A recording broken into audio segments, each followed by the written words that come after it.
All right, kids, I'm looking real inconspicuous because I done took my braids down and my hair looks a mess. I'm finna do a good bentonite clay and charcoal apple cider vinegar mask. I did a really good apple cider vinegar and baking soda rinse on my scalp last night, so I'm gonna do a mask for the hair. It's gonna be okay. Oh Lord, these people tree don't fail. Oh no, they planting the tree. I thought because it's a big tree. Y'all don't care. Okay, so Iyanla, this gonna be real quick because I don't know why it was 2 episodes last night. I was like, did I miss a week? Or why it's 2? But I'm not gonna talk about the second one because that's a multi-part episode. So I'm I don't know how many parts it is, but I'm gonna gather a little more information before I talk about the second episode. Cause I missed too many of them. I couldn't keep up. I'm probably have to rewatch the second episode and then watch the episode, the part 2 and 3 or whatever, to really get what I'm trying to get here. There's not like the last season, there was a multi-part episode with a mama and her daughters. This is an episode with a bunch of sons. But last season, I could catch it a little better. Just a little bit better. There was too much going on, honey. Anyway, girl. So let's talk about Memphis right quick. Because I'm just running to the store and then I'm running back in the house. But Memphis is a producer, I don't know, girl, executive, he said. I ain't know him to be nobody's executive. I had never heard of Memphis until I heard that he was going with Toya Wright. And then I heard K. Michelle went with him, and then she said some foolishness. Well, she said that he was foolish. And then there was a big back and forth about, you know, between K, sorry, I gotta let these windows down, between K and Memphis about, you know, you beat me, no, I didn't beat you, this, that, and the other. And then Toya was like, my man ain't never, or something like that. And then Toya and Memphis broke up, and it was very much like a I told you so moment for K. Michelle. I don't know, girl. I don't know. But anyway, this episode wasn't about none of that. This episode was about his father was murdered in 2001. He was killed by a member of the Ku Klux Klan, shot, dismembered, and burned in 2001. And then white people be like, well, slavery was forever ago and racism was forever ago and get over it. This man was shot, dismembered, and burned in 2001. There have been people who have been killed by the Ku Klux Klan or members of the Ku Klux Klan since then. So it's not a get over. I'm not even going to get into this. Honey, ain't too many white people watching this channel anyway, so who I'm talking to. Because y'all already see where I'm coming from. But his father was murdered. And the mom just kind of kept the kids away from that situation. Memphis was 19 when his dad was killed, and I think his sister, what's her name, Candace? I think it's Candace, was I think 15 when he was killed. They did not know he was dead for 3 years. He was missing, is what I gathered. Now they didn't say outright, but they said, you know, that he was missing, and then they said that they didn't have the memorial until 3 years later after they found out he was officially dead. So I put those pieces together to mean that they did not know anything for 3 years. So 3 years later, they had the memorial service. Memphis went, you know, it was just very sad, you know, all of that. But the mom did not let her, then 22-year-old son and 18-year-old daughter go to the court proceedings, the trial, and none of that. She didn't allow them, you know, to be a part of that. So they didn't get that closure, according to Iyanla. Now, for me, I'm the type of person that, you know, I'm cool. I can get closure by simply knowing that you're gone. I don't have to show up to the funeral. I don't have to show up to nobody's court proceedings. Once you say to me that this person is dead, and provide me proof of death. Now, not just like, you know, when they pop up and say, Lil Wayne's dead, I just be like, oh, he's dead, and I believe it. No, I need to see that he's gone, see that there was a funeral held. I don't have to be there, but I have to see that there's a funeral held. And then I'm like, okay, you know, he or she is gone. That's that. I know everybody don't work like that. So apparently these children did not get, or excuse me, adults. We know there's a big to-do about children. These grown people who were their father's children passed, well, they didn't pass away, Lord. When the father passed away, they still didn't have that closure. Which to me is strange because I would have had the closure at the memorial, but, you know, everybody, like I said, everybody's different. So years later, Memphis, I'm going to call him Mickey because Memphis is hard to say. It's hard to say because it's not Memphis. It's not Memphis, it's not Memphis, it's Memphis, and I can't continue. So Mickey, Jr., he was very open to the process. He was very, very open, and I like that. It was like a complete stark difference from last week.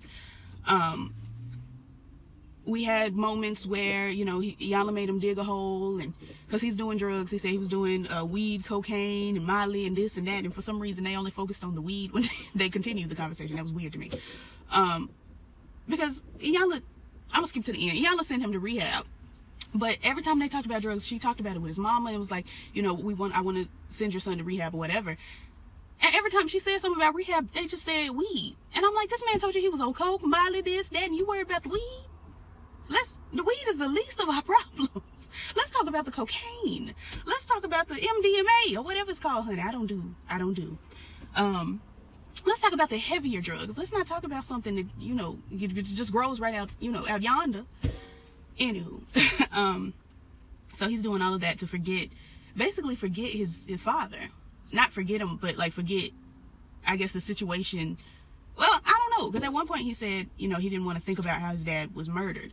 And then at another point he said he didn't want to think about his dad at all.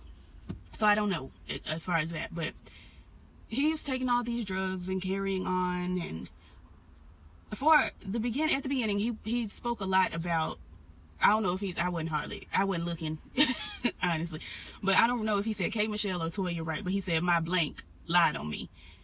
I don't know if that's ex-girlfriend or what they bleeped out right there, but it's either K. Michelle or Toya Wright, Carter, Dubois. I don't know. But, cause is she married to the new fella? Does she have a new name? And this is no shade. I really don't know.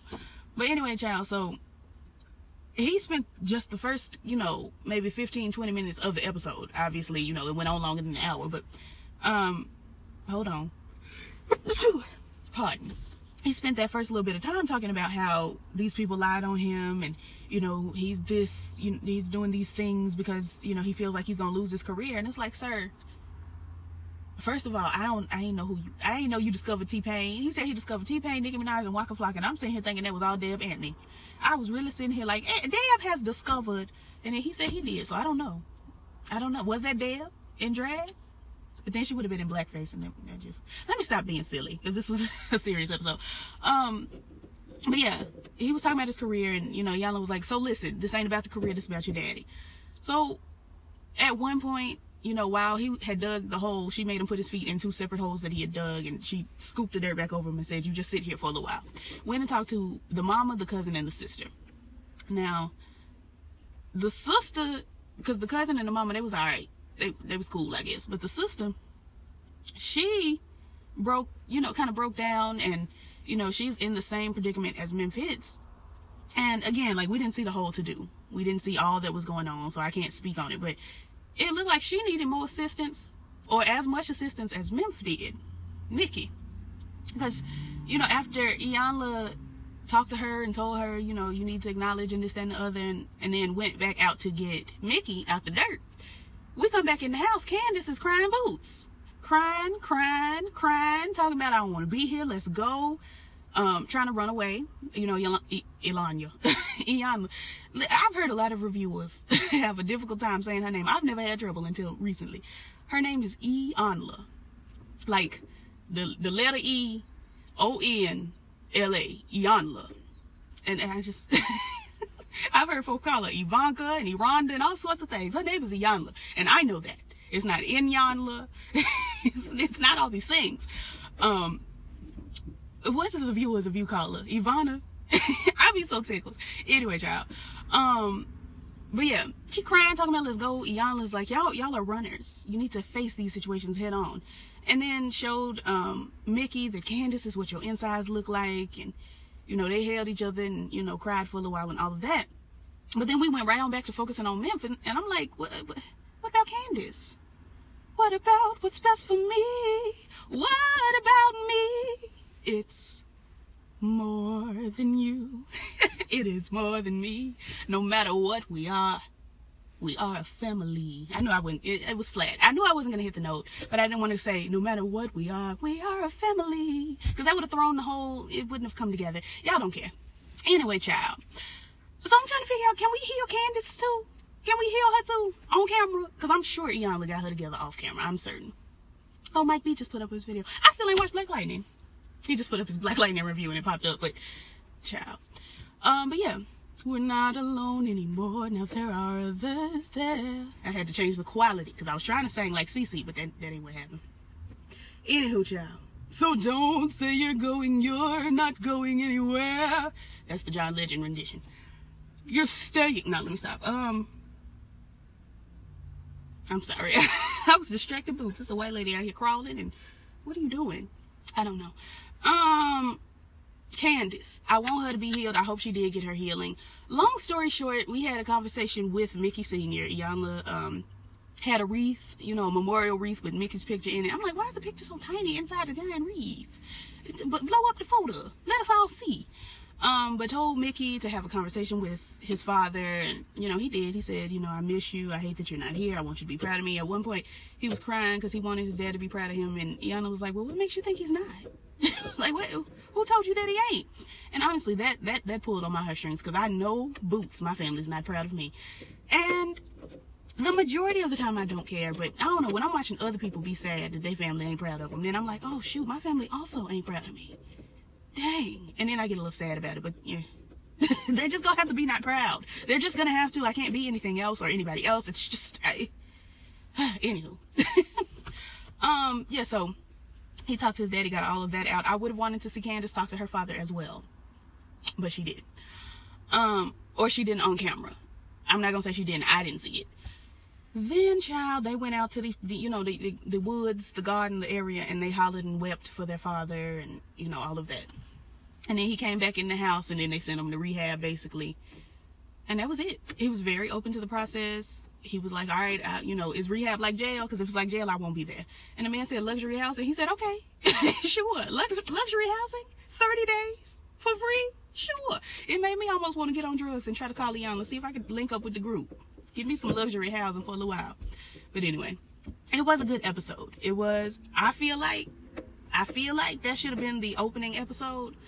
It just simply because at the beginning of, like the season opener, because at the beginning of the episode, she's like, I don't do this for ratings. I'm not here for TV. And I'm like, ma'am, that should have been your first episode. And we would have been like, well, she's not here for ratings. But your first episode was very ratings-ish. It was very ratings-ish.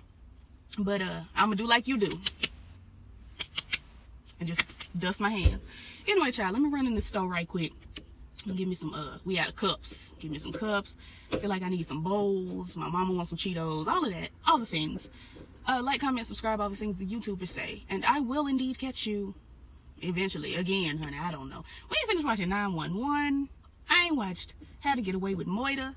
I just, so much to watch today. I just started Jessica Jones. I don't want to stop watching Jessica Jones, but I got to do these other shows. And honestly, who cares? Y'all don't care. Like, comment, subscribe, all the things the YouTubers say. And I'll catch y'all in the next one. Peace.